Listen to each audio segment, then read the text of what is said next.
नवरात्रि का तीसरा दिन देवी मां के चंद्रघंटा स्वरूप को समर्पित है।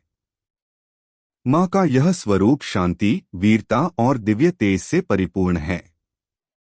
माथे पर अर्धचंद्र की भांति शोभित होने के कारण इन्हें चंद्रघंटा कहा गया।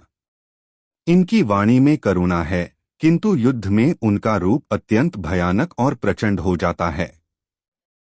शैलपुत्री से ब्रह्मचारिणी और फिर चंद्रघंटा तक की यात्रा।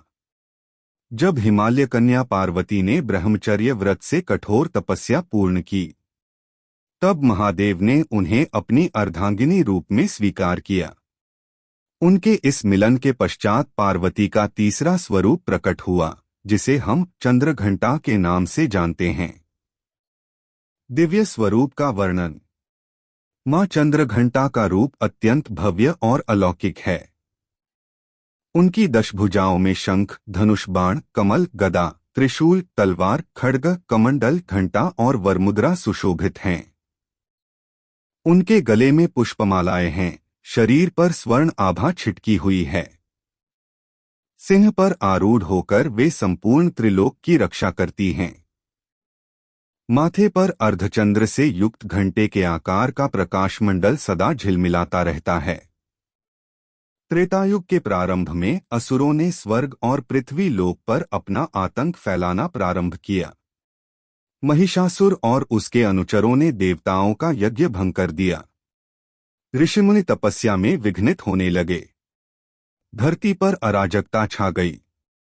देवता और ऋषि सभी हिमालय पर जाकर पार्वती की शरण में आए। उन्होंने करुण स्वर में कहा, हे देवी, आप ही आदिशक्ति हैं। आपके बिना त्रिलोक की रक्षा असंभव है। असुरों का अत्याचार बढ़ गया है। कृपा करके हमें बचाइए। चंद्रघंटा रूप का प्रकट होना। देवताओं की पुकार सुनकर पार्वती ने अपना चंद्रघंटा स्वरूप धारण किया। यह रूप अत्यंत उग्र और अद्भुत था। उनके मस्तक पर अर्धचंद्र से युक्त घंटाकार तेज मंडल चमकने लगा। घंटे की ध्वनि से संपूर्ण त्रिलोक गूंज उठा। इस ध्वनि से दानव विचलित हो गए और उनकी शक्ति क्षीण होने लगी। मां चंद्रघंटा सिंह पर आरूढ़ होकर रणभूमि की ओर बढ़ी। उनके हाथों के शस्त्र बिजली की भांति चमकने लगे। उनके तेज को देखकर देवताओं ने हर्षध्वनि की। दूसरी ओर असुर सेना कांप उठी। महिषासुर ने अपने सेनापतियों को आदेश दिया, इस स्त्री से मत डरो। यह साधारण देवी है। इसे युद्ध में हराकर असुर साम्राज्य की विजय सुनिश्चित करो। असुर सेना ने गरजकर आक्रमण किया। आकाश अस्त्र शस्त्रों से भर गया। मां चंद्रघंटा ने अपने धनुष से बाण छोड़ना आरंभ किया। उनके बाण अग्नि की ज्वालाओं में परिवर्तित होकर असुरों को भस्म करने लगे। उनकी गदा से पर्वत टूटकर बिखर गए। उनकी तलवार की धार से असुरों की सेना धराशायी हो गई। देवी के घंटे की ध्वनि से आकाश गुंजायमान हो उठा। यह ध्वनि इतनी प्रचंड थी कि असुरों का हृदय भय से कांपने लगा। असुरों की शक्ति क्षीण होने लगी। देवताओं ने देखा कि मां चंद्रघंटा असुरों का संहार कर रही हैं। उन्होंने पुष्पवृष्टि कर आशीर्वाद दिया। इंद्र ने वज्र से असुरों पर प्रहार किया, किंतु महिषासुर अडिग रहा। महिषासुर स्वयं रणभूमि में आया। उसने विशाल भैंस का रूप धारण कर लिया। उसकी गर्जना से आकाश कांप उठा। धरती हिल गई। महिषासुर और मां चंद्रघंटा का संग्राम। महिषासुर ने सिंह पर आक्रमण किया। सिंह और भैंस का संघर्ष भयंकर हो उठा। इस बीच मां चंद्रघंटा ने त्रिशूल उठाकर महिषासुर पर प्रहार किया। त्रिशूल की चोट से महिषासुर घायल हो गया और मानव रूप में आ गया, किंतु वह पुनः अलग अलग रूप धारण कर देवी को भ्रमित करने लगा। कभी हाथी बनता, कभी शेर, कभी बाघ, कभी भैंस।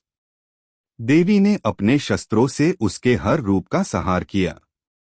युद्ध अनेक दिनों तक चला। देवताओं की सांसें अटकी हुई थीं। मां चंद्रघंटा का स्वरूप अत्यंत भयानक किंतु करुणामयी भी था। वे एक ओर असुरों का संहार कर रही थीं और दूसरी ओर साधकों को अभय दे रही थीं। आकाशवाणी हुई, हे देवी, आपका यह चंद्रघंटा रूप असुरों का नाश करेगा और भक्तों का उद्धार करेगा। आपके पूजन से साधक को साहस, वीरता और दिव्य शांति प्राप्त होगी। जब मां चंद्रघंटा ने अपने त्रिशूल से महिषासुर को घायल किया तो वह और भी क्रोधित हो उठा। उसकी गर्जना से दिशाएं कांप उठीं। उसने पर्वतों को उखाड़कर रणभूमि में फेंका। आकाश धूल से ढक गया, सूर्य का प्रकाश मंद पड़ गया। देवताओं ने भयभीत होकर फिर से प्रार्थना की, हे मां, आप ही हमारी रक्षक हैं। आपके अतिरिक्त इस दानव का संहार कोई नहीं कर सकता।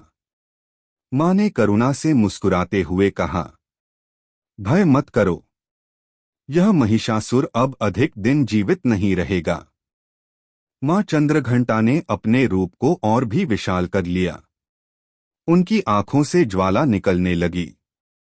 माथे का अर्धचंद्र बिजली की भांति चमक उठा। उनकी घंटा की ध्वनि से असुर सेना दिशाहीन हो गई। कानों में ऐसा प्रतीत हुआ मानो स्वयं प्रलय की घोष हो रही हो। देवी ने अपनी गदा से महिषासुर को रणभूमि में पटक दिया। उसकी छाती से रक्त की धार बहने लगी, किंतु वह तुरंत उठकर पुनः भैंस का रूप धरने लगा। देवताओं ने अपनी अपनी शक्तियों से देवी की सहायता करनी चाहिए। इंद्र ने वज्र से प्रहार किया, वरुण ने जल प्रलय मचाया, अग्नि ने दहन कर दिया, परंतु महिषासुर बार बार नए रूप धारण कर इनसे बच जाता। तब देवी ने कहा, हे देवगण, अब आप शांत रहें। यह युद्ध मेरा है। यह असुर तभी मरेगा जब मैं इसे अपने दिव्य अस्त्रों से भेदूंगी। मां चंद्रघंटा ने अपने 10 भुजाओं के शस्त्र एक साथ उठाए। धनुष से छोड़े गए बाण आकाश में बिजली बनकर गिरे। तलवार की चमक से असुरों की आंखें चुंधिया गईं। त्रिशूल की नोक से धरती हिल गई। उनकी कमंडल से निकले जल से दानवों की शक्ति नष्ट होने लगी। महिषासुर ने भी प्रतिकार किया। उसने भयंकर गर्जना की और आकाश में छलांग लगाई। उसके फेंके हुए पर्वत देवताओं के नगरों पर गिरने लगे, लेकिन देवी ने अपनी गदा से उन पर्वतों को चूर चूर कर दिया। जब युद्ध अपने चरम पर पहुंचा, मां चंद्रघंटा ने अपने मस्तक पर सुशोभित घंटा को बजाया। उसकी ध्वनि से आकाश, पाताल और पृथ्वी एक साथ गुंजायमान हो उठी। उस ध्वनि से असुर सेना मूर्छित हो गई। महिषासुर के पांव डगमगाने लगे। उसका क्रोध भय में बदलने लगा। देवी ने अवसर देखकर अपने त्रिशूल से महिषासुर की छाती भेद दी। रक्त की धाराएं बह निकलीं। महिषासुर दर्द से तड़पने लगा। अंततः देवी ने अपने खड्ग से उसका मस्तक धड़ से अलग कर दिया। क्षण भर में महिषासुर का प्राणांत हो गया। आकाश से देवताओं ने जय देवी, जय मां की घोष की।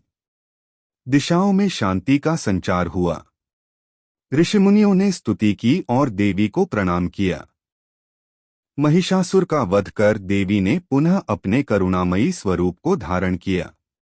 उनकी आंखों में मधुरता लौट आई। उन्होंने कहा, जो भक्त मेरी उपासना करता है उसके सभी भय दूर हो जाते हैं। उसके जीवन से दुख और क्लेश मिट जाते हैं। मेरी कृपा से साधक को दिव्य ज्ञान और अपार साहस की प्राप्ति होती है। देवताओं ने उत्तर दिया, हे मां, आपके बिना हम निराश हो जाते।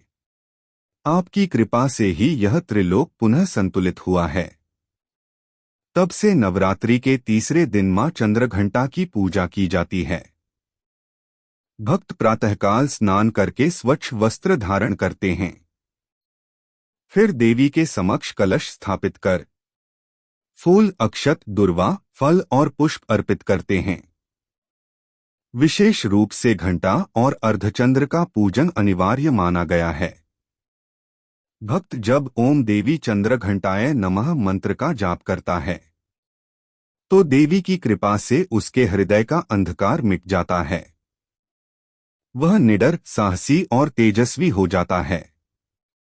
देवी के वाहन की कथा। मां चंद्रघंटा का वाहन सिंह है। सिंह शक्ति और साहस का प्रतीक है। पौराणिक कथाओं के अनुसार जब देवी रणभूमि की ओर बढ़ रही थीं, तब हिमालय से सिंह प्रकट हुआ और उनके साथ हो लिया। सिंह की गर्जना से असुर कांपने लगे।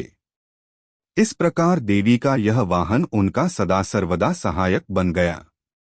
मां ने अपने भक्तों को आशीर्वाद दिया, जो साधक नवरात्रि के तीसरे दिन मेरा ध्यान करता है वह अपने जीवन में शांति, साहस और अपराजित शक्ति का अधिकारी होता है। उसके सारे कष्ट नष्ट हो जाते हैं। मैं उसके हृदय में सदैव वास करती हूँ। देवताओं ने स्तुति में कहा, हे मां, आप ही आद्याशक्ति हैं। आपकी कृपा से ही सृष्टि संतुलित है। आपके चरणों में हमारा बार बार प्रणाम। इस प्रकार मां चंद्रघंटा ने असुरों के आतंक से त्रिलोक को मुक्त किया। उनकी कथा आज भी भक्तों को साहस और श्रद्धा प्रदान करती है। नवरात्रि में उनके ध्यान और पूजन से साधक के जीवन में अद्भुत परिवर्तन आता है। भय, दुख और असफलता मिट जाती है। साधक के अंतःकरण में केवल दिव्यता और शांति का प्रकाश फैल जाता है। जय मां चंद्रघंटा।